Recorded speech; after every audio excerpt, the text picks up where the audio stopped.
welcome to Planetary Health First, Mars Next. I'm Michael Mann, the host, and I got a good buddy of mine, Kyle Gibson. And today we're going to have some interesting conversations. Our title today is AI, Healthcare Sales, Biggie Smalls, and No More Ramen. So what the heck does that mean? We'll go through it. But Kyle, great to have you here. Just tell us a little bit about yourself, who you are, before we get going. Yeah, happy to be here. Name's Kyle Gibson. Been in medical sales since January of 2009. I always love to tell people my first day in the field on my own was January 20th, 2009, which happened to be Barack Obama's inauguration. So it's not about whether you love or hate the guy. It's just I'm sales rep one of the Affordable Care Act, not being able to take people to Las Vegas and everything that occurred in the industry before the day that I happened to join.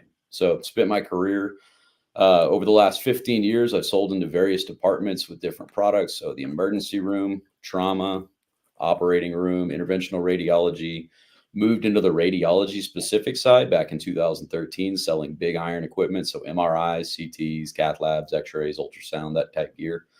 Did that for about 5 years, decided to get onto the IT side. So from 2018 until last Wednesday, I was employed in the IT enterprise imaging PACS vendor neutral archive space.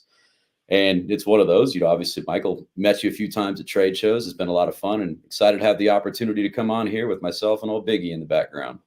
Yeah, I love this. And I love our conversations, just to give a kind of a backdrop to, audience listening, really on sales. I think sales is so underutilized, so misunderstood. But people that really, especially the venture groups, PEs, know that when you start a company, you build a company, you got to usually have two, especially in the startup land. You want to have a technical founder, and then you want to have the front, the sales. You want to, there is no, Mark Cuban always says if his business closes today, he knows he'd be fine because he can do sales. And so, when we have had these conversations, it's just, I love hearing your, every time I talk to you, I learn so much about sales, what it is, what it isn't. And so really what I'm hoping to do is kind of drive where you see healthcare sales going, sort of some of the challenges that you've experienced, seeing the change, and then also just having some conversations. So where, I don't want to use COVID, but just give us a little landscape of the time of where you've seen sales, what's going on. Just give us a little snapshot of what you see going on right now in healthcare sales. Absolutely. I mean, you can certainly break it down into pre-COVID and post-COVID over there. Like, I can look at my own career and what I did before March of 2020 versus what I've done now is completely different. If I tried to apply the skills and exactly how I sold back before COVID, I probably wouldn't sell a whole heck of a lot because it's been a significant change in the industry. And a lot of the challenges that are out there now, it goes back to, it's like the culture within organizations, both sales organizations and hospitals, but turnover has been one of the really large issues that has been had within a lot of the customers over the last few years. And when there's large turnover, plus you're trying to do big enterprise imaging projects that are going to be bringing multiple divisions in, it's pretty tough to do. You've got to have champions that are going to be out there. I've often told people that what I do is like Game of Thrones without the murder. If you're talking to 10 different divisions over there, some are going to support you. Some are going to tell you they support you, but don't.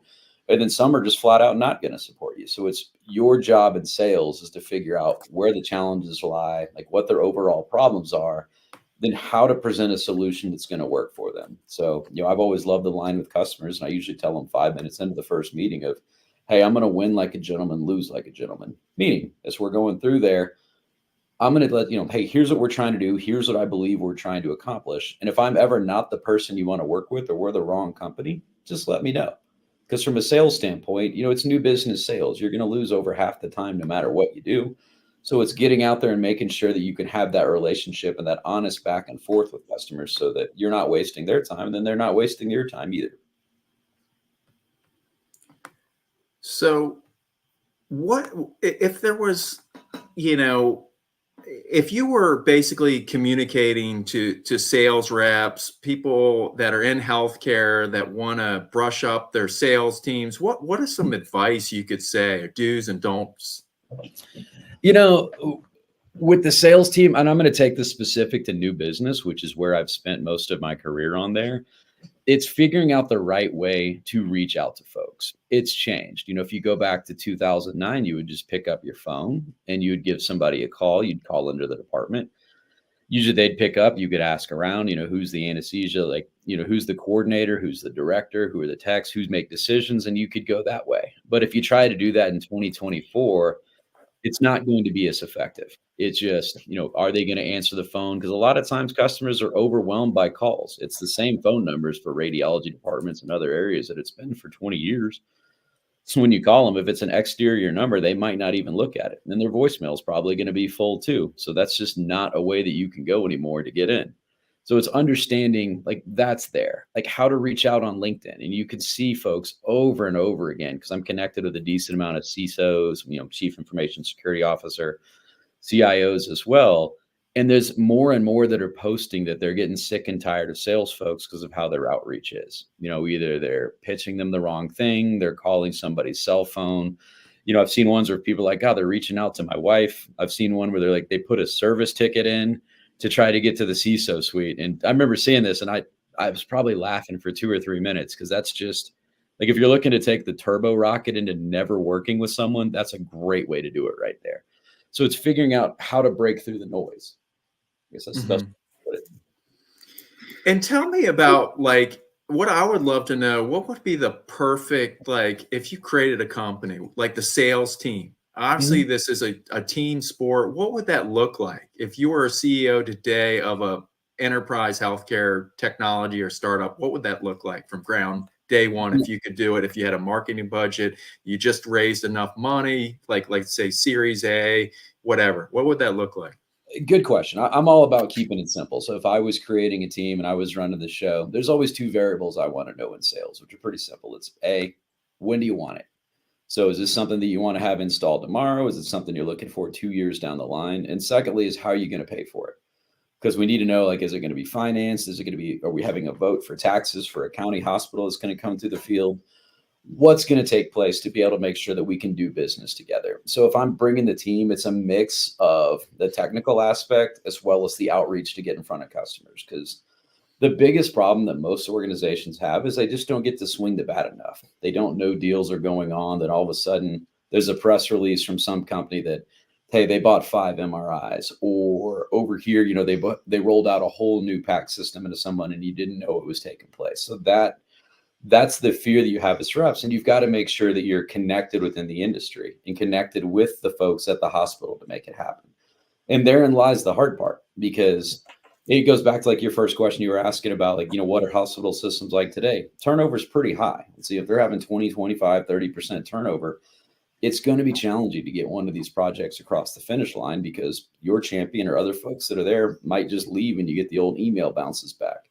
So I would look for sales reps that are hunters, you know, that are willing to go out there, get in the field, and really aren't affected too much by rejection, because you're going to get punched in the face all day long. And if you don't like that, then it's the wrong industry to be in. And then I would mix that with the technical aspect. And I can think through my career, I used to sell MRIs.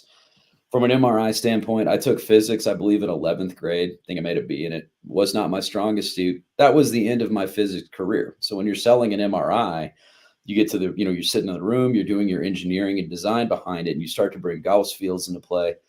You know, I would find whoever their physicist was. I would try to fly my physicist in. I'd put us in a room together, introduce everybody, sit in the corner. Hey guys, I'll bring all the coffee in you need. You need food. But when it comes to what you're writing on the whiteboard, like, I recognize the sigma and some of the other symbols. But when they started doing mathematics and physics on the board, I didn't know what was going on. Like, that is not my place to jump in. So a lot of times it's, you got to bring the right person to the right customer. And as a CEO or in sales, that's your responsibility. You got to line up the right people, either from a technical fit, and even as important but often overlooked is the personality fit. You know, are these folks are going to be willing to work together, or are you going to throw them in a room and it doesn't work out well? And I can speak from experience on times I've done that really well and times it has absolutely not gone the direction that I wanted there. Yeah. You know, what I find interesting, some of the frustration I found is conversations I get reached out to and helping, you know, when I advise or doing consulting, a lot of times, sales, they want to just, I guess sales is so specific. And Mhm. if you can sell into payers, great. But that doesn't mean you can sell into health systems. It just seems like there's a lot of confusion because healthcare is $4.2 trillion. Yeah. You have med tech, you got biotech, you got pharma. Mhm. All those are different verticals, different areas. Would you be willing to just share a little bit about the confusion? Because it seems like I know I had a conversation with you in the past, and they were, you had, I think, done federal sales, a little bit of selling Yep. into the federal system, but then, I mean, being successful at that, you have RFPs, you have different No, absolutely. criterion, time horizons. Help us on that. That seems to be Yeah. a real miss. Yeah, like I mean, if you're selling into the VA space, which I've done through my career, like I did that at Belmont Instruments during my time at Toshiba. From 23 to 15, I didn't.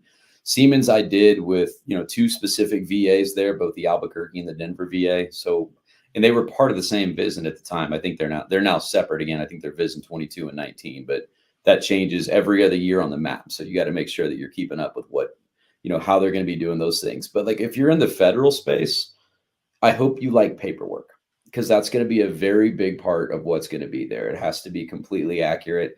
When you're going up the food chain, like on IT type projects, there's the NAC, there's the SAC, and the TAC, which, it sounds funny when you hear those things over there. It sounds kind of like a kid's game, but it's the different purchasing organizations that you're going to go through within there. And there was one, and I'm not sure if it's still correct on the VA space, but for a while, like on the PAC side, which is picture archiving communication systems, based on how they set it up, PAX is also a term on the government side for like key cards for beeping into buildings and something along those lines. Because I would get these PAX bids, and I'm like, wait, that's about walking into a building. That is nothing that I have to do with. And it gets put in the same division that does laundry and other areas when they're making the purchases. So, like when you know this, you can't go in and start using 15-letter IT terms with someone that hasn't bought this before. And like that's the other thing it goes back to. Like I have to remind myself weekly before going into meetings that this is something that I talk about every day.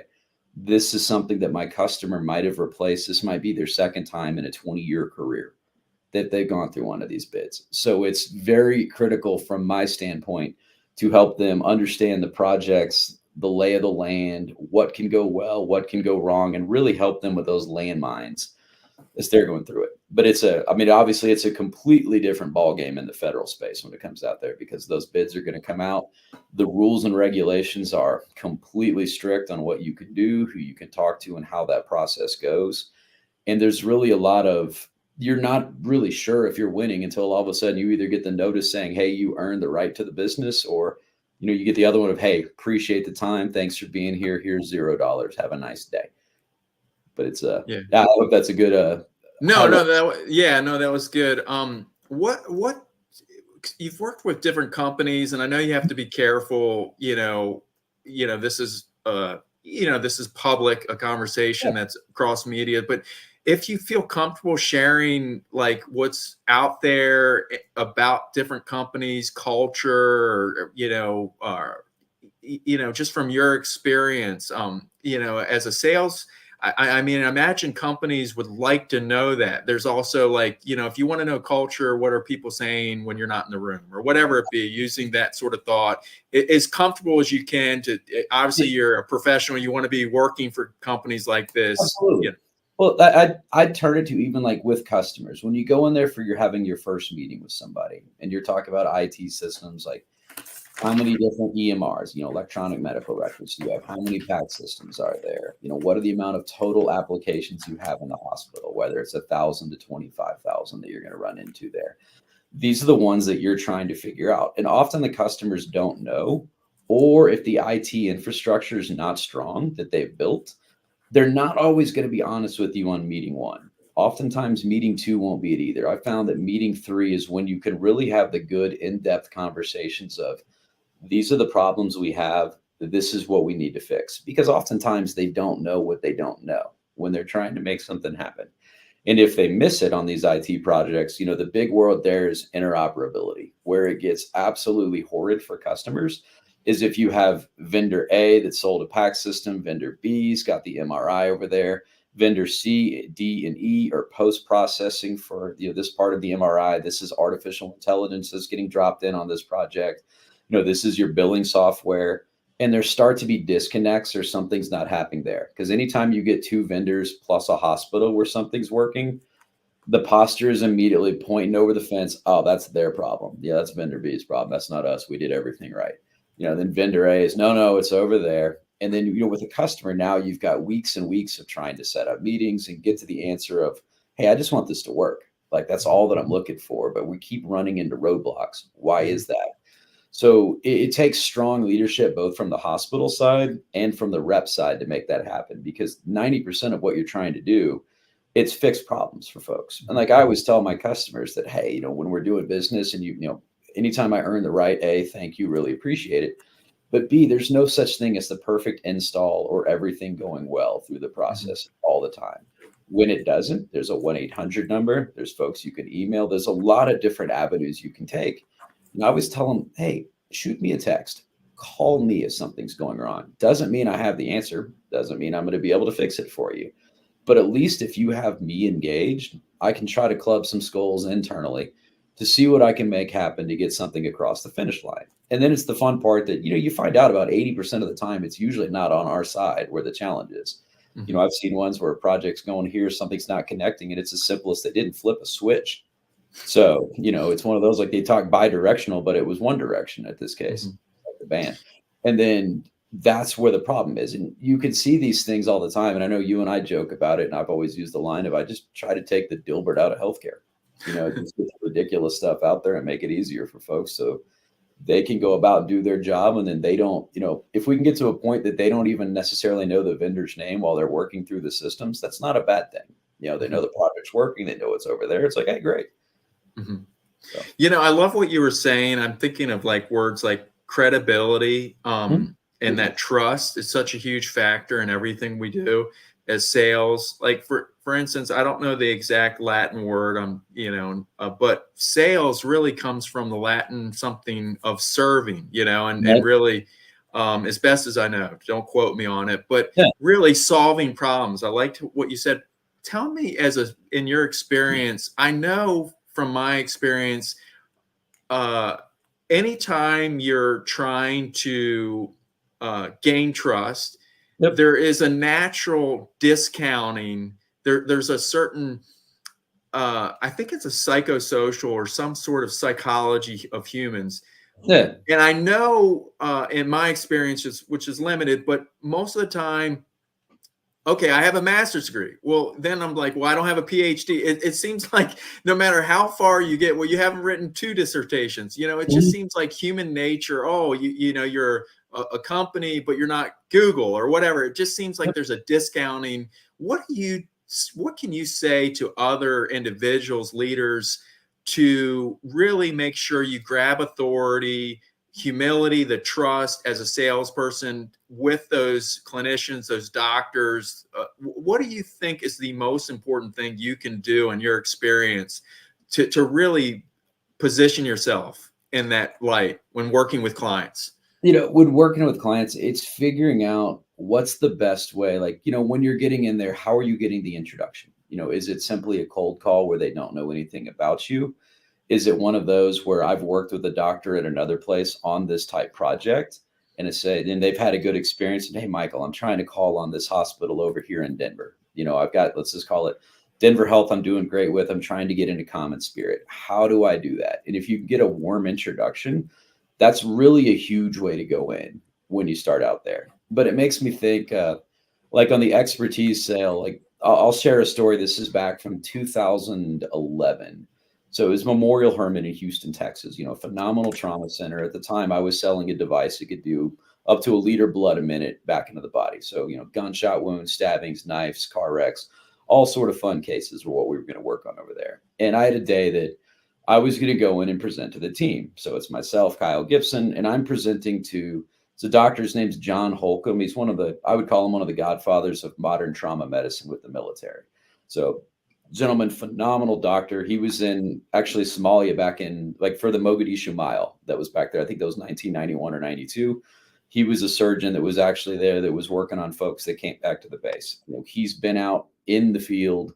He's been at Landstuhl. He's worked with folks in Iraq and Afghanistan. He truly understands and was phenomenal at what to do with gunshot wounds, stabbings, and IED blasts. So I was presenting to him. And there was another doctor there. He's passed away since then. It was named Dr. Red Duke. Dr. Duke actually worked at Parkland back when JFK was assassinated.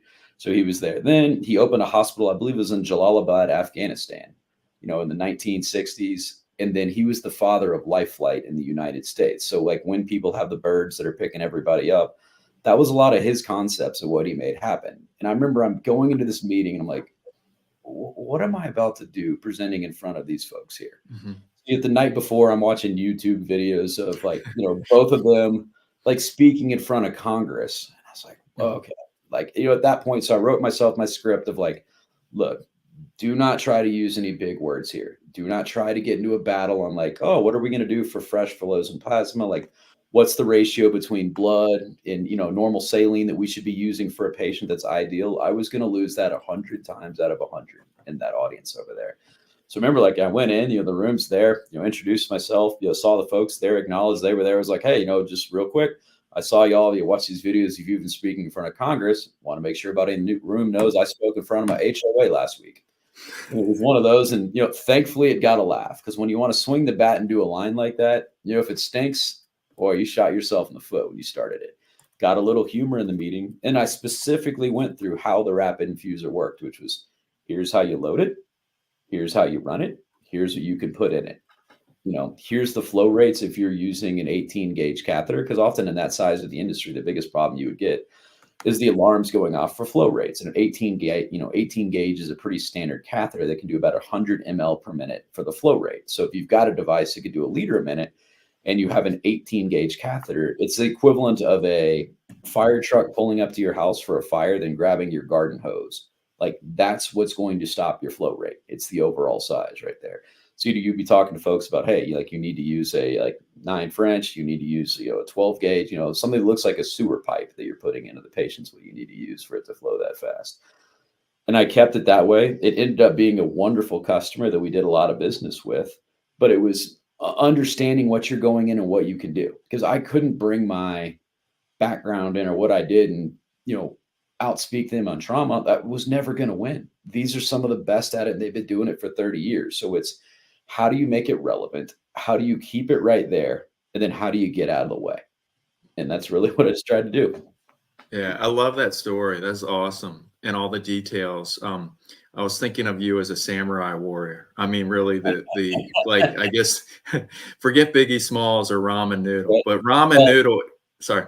Yeah, I was about to say, I left out the part. My manager at the time is named Lisa Kelly. She's phenomenal. She's retired now, lives out in the Pittsburgh area.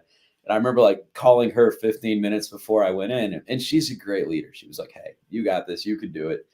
And then we walked out afterwards, I called her again. I was like, I think I did pretty well. And then we ended up getting an order a week later for quite a bit of them. And then, then once you get them, now you got to do the right thing, because you got to train the whole staff how to use it. And this is a fun part. It's a good transition. When you're training on trauma equipment, it's a 12-hour shift. So, you get there for like the 7P to 7A shift change. And, the stuff you, again, learn through years in the field. If I'm training you at 6:45 in the morning and I'm what's in the, in the way of you going to sleep, going to the bar, going to get breakfast, or going to do something else, this is not the time for me to be telling stories and talking in analogies. This is my bam, bam, bam, go. Mm-hmm. And be as quick as you can, finding 1 or 2 champions. Then on the morning shift or, the day shift that people are coming on, I could take more time because they'll be there through the day, can really help them become experts. And then it's the part that no one wants to do in sales, but sometimes you have to do, which was work the overnight shift. Get there, show up and say, hey, can I do a 7P to 7A with you? Because there's not going to be a lot of activity for a bit.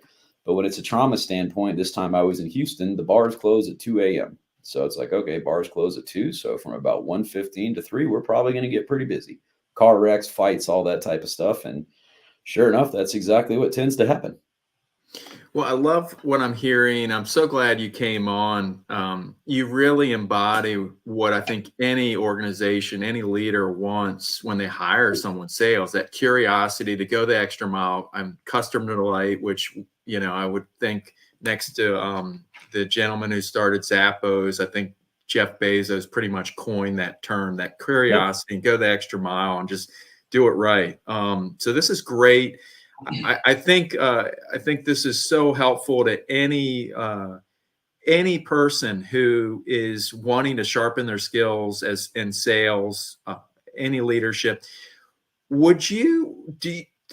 As I'm talking to you, I'm sort of curious. What do you have experience as a sales leader managing? Or are you more of a solo? I know there's a team experience. Can you share a little bit about that? Because I could see you one day Yeah. really leading a team with everything that you've learned. Where do you see yourself going in the next few years with your sales develop? Your progression. Great question. I need a crystal ball for that one. So, like, I mean, through my career, I'm 43 right now. I've never had direct reports, and part of that's been by design. Like, I enjoy being able to go out in the field, see people, and sell stuff.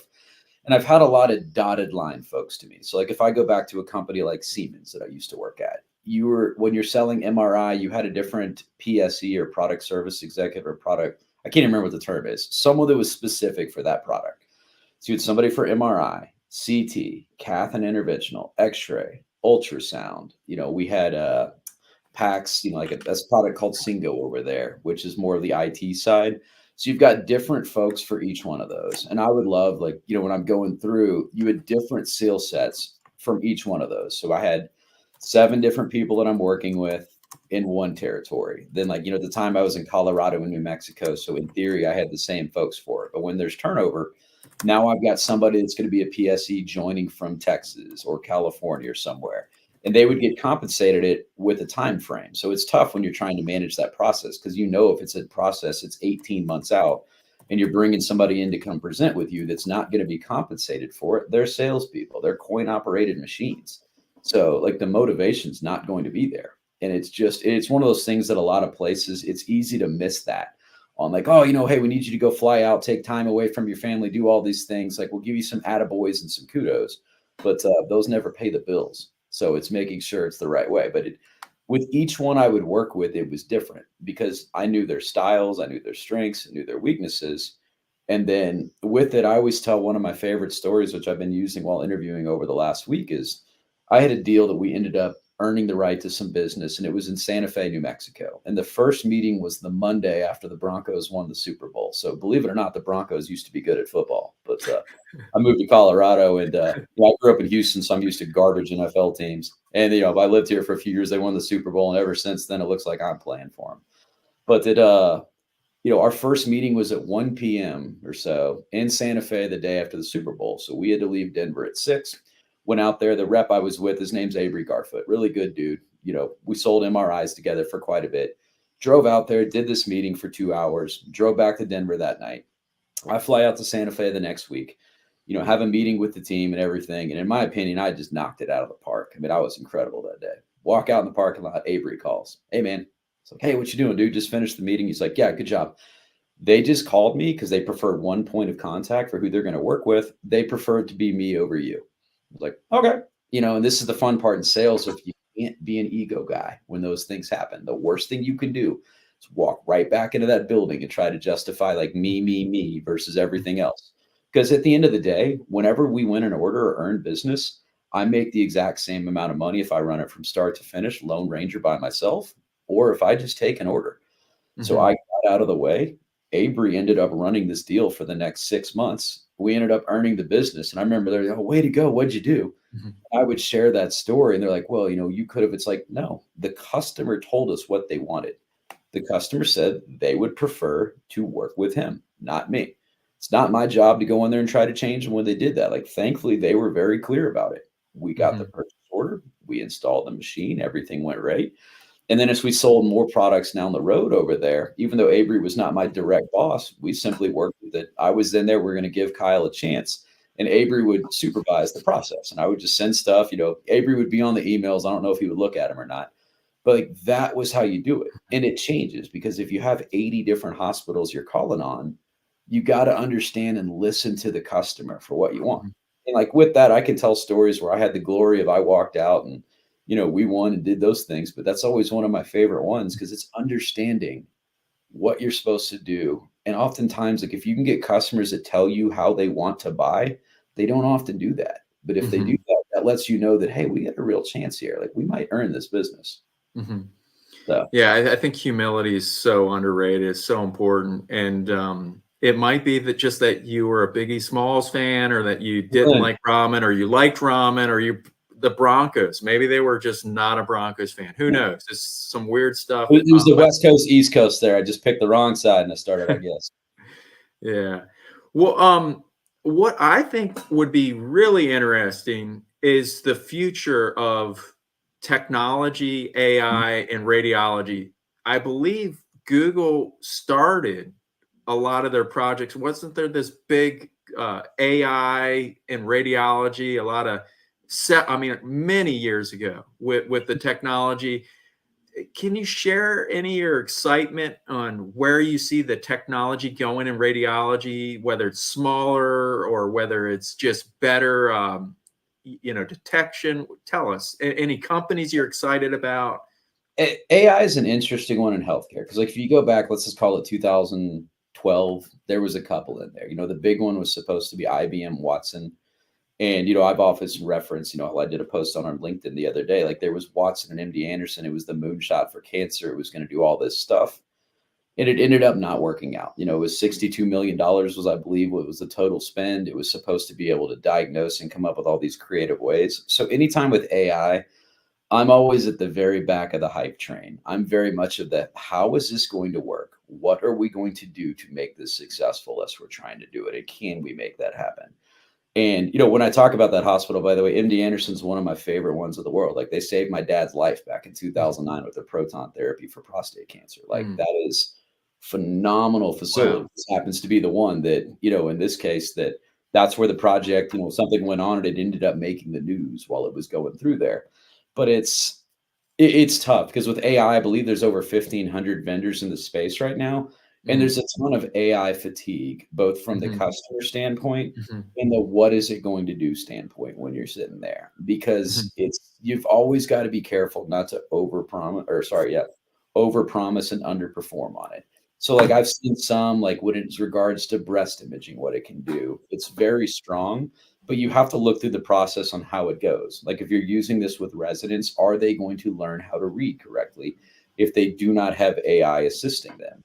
Then at that time, like how does it bias the radiologist read? Or if something the AI detects it and the radiology disagrees with it, who wants to be the radiologist that's going to fight that in court 10 years from now if something comes up? So, well, the AI said it was there. You said it wasn't there. It's tough because it's false positives. There's so many different mhm, avenues that you can go down on it. But like in my AI experience in my old roles, I would often throw it over the fence to companies that had all sort of different algorithms and products that they would be representing. Because for me, like having an AI tool was not going to be the difference of earning the business or not. It was neat. It was fun to talk about, but it was trying to get it to the right place. But when you're doing it, you've got to be very careful because there's certain buzzwords that get used on the vendor side that customers hate with a passion, optimization, efficiency, because what a radiologist is hearing is, oh, I'm doing 80 exams a day that I'm going to read. If I'm more efficient or optimal, now I'm mhm, doing 100 a day that's over there. So I'm mhm, going to have mhm, more work on there. And yes, there might be an aspect to make more money, but there's only so many studies you can do a day before mhm, it becomes more and more challenging. You're looking at a screen over and over again and reading it. You want someone that's fresh, that's right on there. You don't want your study to be the one that was read when they're on, hour 11, mhm. 45 minutes into a shift and you're the last one that comes there. But Yeah. that's how it goes through there.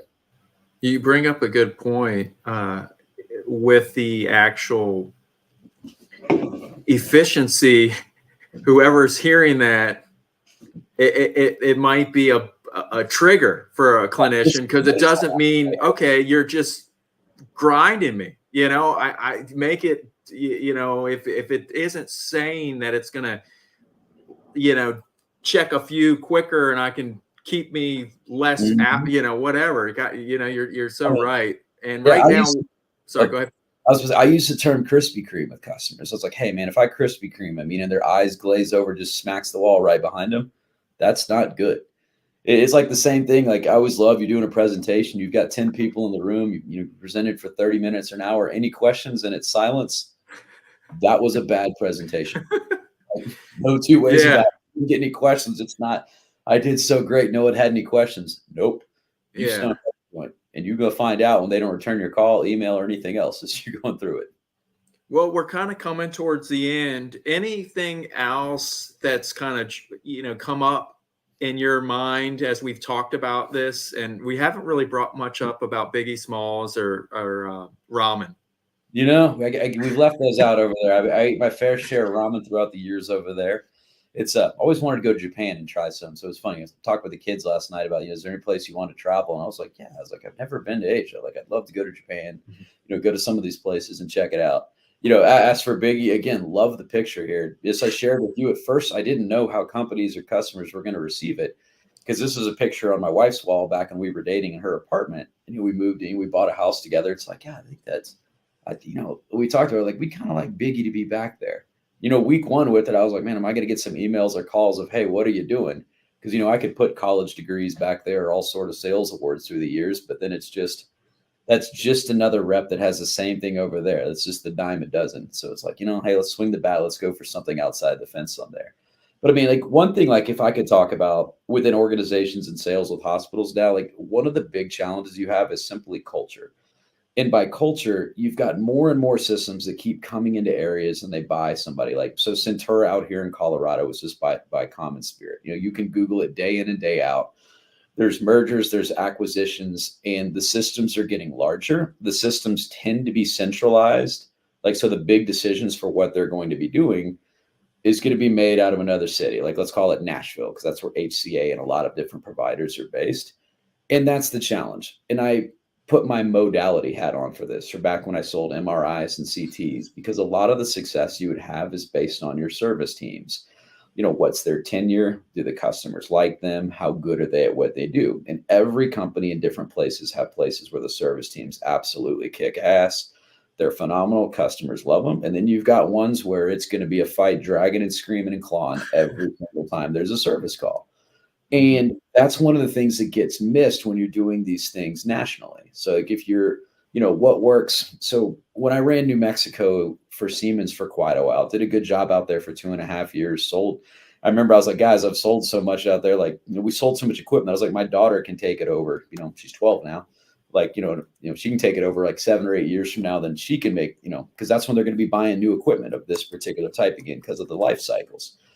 But New Mexico was one of those states that each one of the service engineers was able to do multiple different modalities. So that was what they were doing. They could do CT, they could do ultrasound, they could do MRI, because they had to be cross-trained, because there's 4 or 5 folks covering a monster geography by themselves. And then I took over a territory where I did like national imaging centers. So I had a couple of major national imaging center chains, and like we're working up in the New York area. There was tons of service engineers there, and they were specific to the piece of equipment they were doing. Like these folks did CT, these folks did ultrasound, and the challenges were so different because it was the first time like we're sitting there selling equipment.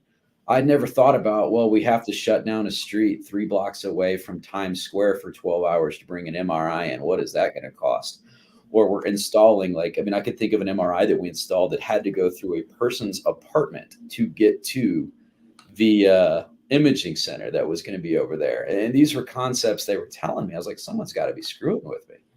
Like, this is easy. I've run New Mexico. You go in there, you bring it in. Here's the day you install it. It's no big deal. Versus, you're in a very urban area and what's going to be, the challenges that you see over there. And it gets even more fun when you get into union work versus non-union and everything else. It was a lot. Or I still remember just parking, and I never saw the P&L, never saw certain things on the parking, but one of the service managers was like, yeah, we spend over $900,000 a year just on parking for our employees in this area. I was like, in New Mexico is great. Like I still don't think there's a hospital you have to pay to park at. You just pull up, you go into the garage, no big deal. That might've changed because it hasn't been my territory all by itself since 2018. But these were all concepts and stuff that I would have never thought of because I just didn't have the experience on. And then, you get thrown into that arena and you're like, wait, what? We have to talk about why? How are we doing this? So it's fun. I put up a book that I read several years ago. It's a really great book, The Hard Thing About Hard Things by Ben Horowitz, who is obviously, most of us know Andreessen Horowitz, kind of a slightly successful venture firm, with operator background. But what really struck me fascinating, if I remember, and I hope I don't, sometimes I read I read a lot and get them mixed up with different things, but if I remember correctly, there was a conversation, a story about them hiring for salespeople, and they really liked this one individual. I don't remember the name, but the person had their own manual. It was like they weren't from Harvard or from, but they had like in the trenches and developed, and a really, really good salesperson. And so, of course, you don't do a folder anymore. You don't have a 3-ring binder, but I imagine, like I put up a little while ago, the Samurai Warrior. I mean, you have a skill that you're sharpening from your life experience, your lived experiences in sales.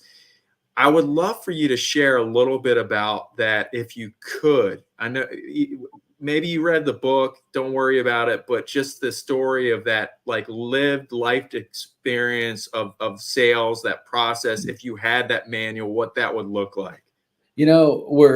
I'm fortunate, like when I look at my sales career, my first job, I was working with American Express Financial Advisors. They became Ameriprise Financial.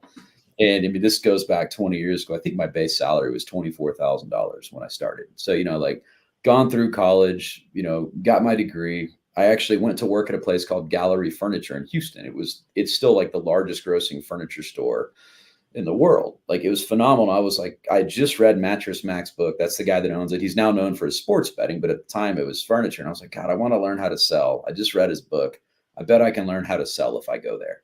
So I spent 4 months there before going off into professional sales. And it was one of those things I'm really glad I did, because you learn a lot of what not to do and a little bit of what to do as you're going through the process. But so much of it is getting in that arena and fighting over and over. It's like I go to my second job there at American Express Financial Advisors. At the time, I was making 500 dials a week. And this is far enough ago where if I called your cell phone before 7 p.m., you probably had 300 minutes a month on your plan. Like you're pissed off if I called you. So like, I've never asked the question now when I call someone, hey, is this your landline or cell phone anymore? Because no one has a landline. But that was before I had. Except for my parents that are 85, 91. Exactly. The bundle, yeah, go ahead. With their America Online account still. Yeah. But it's one of those, like, you learn it. And the biggest key is getting in there and finding it over and over. So like the folks that I love to work with and I've been successful with through the years, it's the people that worked for Xerox, because you're cold calling on office centers and just getting the crap kicked out of you every day, all day long. Folks that work for Enterprise Rent-A-Car, you get out there as a management trainee and you're dealing with the general public 60 to 80 times a day. Like you're going to take so many whoopings, it's not even funny. Like it gets to the point where you hear some insults and cut downs. I'd get a laugh. I'm like, that's a good one, man. I hadn't heard that one before. That's exceptional. But you learn, you don't take it personal. It's not that they don't like Michael Mann or Kyle Gibson. I don't know what was going on with their day when they come in there, but you really learn that skill set and you develop emotional competency so that you can get to that point that you can say, okay, hey, like, are we here to do business or what are we here to do? Like, it's the whole, like, why are we meeting? And I love, like, especially if I get to the end of the quarter, like this is where like the skills you develop, it's the last 2 weeks of a quarter and someone's asking for a meeting. It's like, Mike, I'd love to. What are we buying today? Are we planning on spending money? And if not, that's okay. Like we can meet, right now we're in August, so if I was, I'd be like, okay, the last 2 weeks of September, this is reserved for folks that want to do business now. Otherwise, love to meet with you the first or second week of October.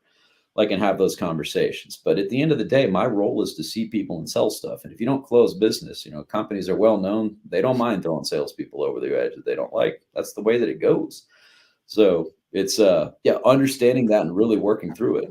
Do you have I do pickleball, I do some stuff outside of what do you do? Do you do any workout? What do you do to kind of push yourself? Do you have any routines? Tell me about yourself. Do you read any books? Tell me a little bit about yourself, what you're doing to sharpen your edge and Well, improve yourself. I love that you mentioned pickleball. My wife and I just started playing 3 weeks ago.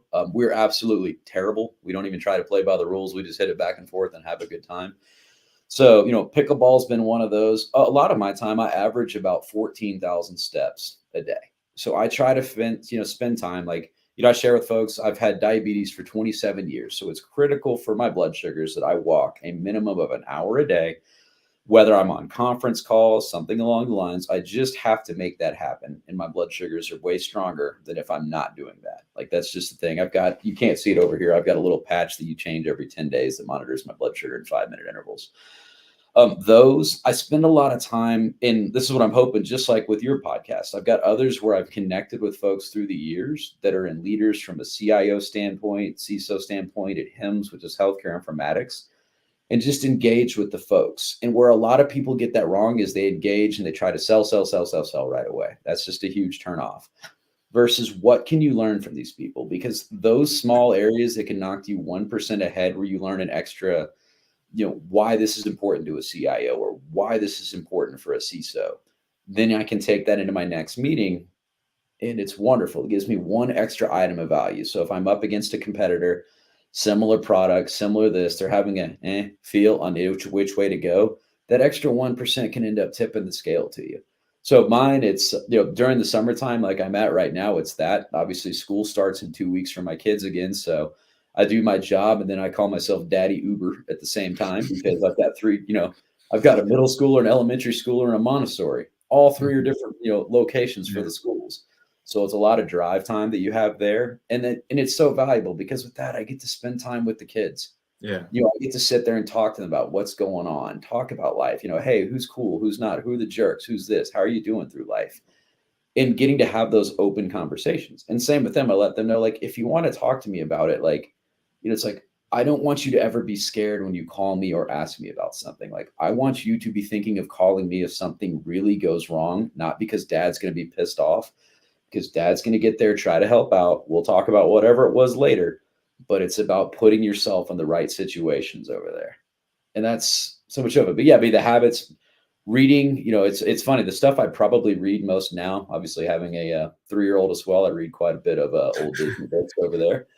Then, the other kids, they love Calvin and Hobbes. With my oldest daughter, I'm talking about books that, I need to go start getting the cliff notes for some of these, because it's stuff I don't know, but it's funny. I got to develop more skill set, because they're not impressed with my lack of knowledge of Taylor Swift or some of the other stars up there. Because it's or dinosaurs with my middle child. Because it's these Taylor Swift and dinosaurs aren't what I'm talking about every day, but it seems to be very big on y'all's topics over here.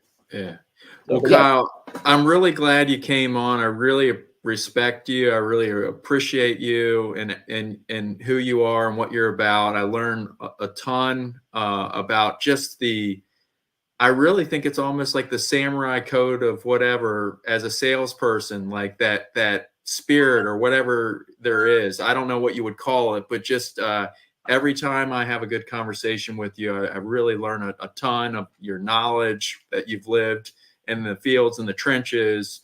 And, I'm sure others really respect that too, that are really trying to better understand what's going on in healthcare, what's going on in sales, and just you as an individual, you're really, I consider you a good friend as well. And I look forward to, even though I'm in Virginia and you're in Colorado, but I know we're a conference away to sharing a cup of coffee, let's say, or whatever. Absolutely. Bringing it back, I've respected what I've seen from the work and what you've done. And this takes me back to Vive in Los Angeles. I think we talked for 3 minutes out there. You had to hustle to your booth, but it was just nonstop. I still sit here. I'm there's another one. Yeah. And again, that doesn't happen by accident. People are not just walking to go talk to you and talk shop and go through these conversations. That's, you were doing the work to make that happen, the prospecting and the calling on. And, just like I've shared, this is a medium that's going to become more and more important with doing business, because it's not as easy to break through as it was in the past. It's easy to listen to a podcast when you're driving somewhere, or if you're, just some of the time. It's an easy way to do it. You put it 1.5 times speed and you can go through and really see what's there. And that's where you get those extra nuggets. And I feel that some customers do that as well, because they don't know what they don't know. And like, I know AI healthcare is one of the topics there with over 1,500 vendors. If you tell them to bring one or two to the table, they're going to have paralysis by analysis. There is a level of guidance that they're looking for like, oh, like these guys work, these guys, they're okay. But excuse me, again, thank you for all the time over here. Really enjoyed it, and look forward to seeing the product. No, this has been awesome. And if there's anything else, I'll put out a newsletter, Kyle. I'll put your LinkedIn on the newsletter that follows this when this goes out. If there's any links, any references, any resources you think, any like things that really helped you in sales, any do's, don'ts, whatever, don't spend all, your bunch of time on it, but just a little bit to complement the newsletter that I put out would be great. All right. Well, Michael, again, I really appreciate the time, and happy Friday out there. Absolutely.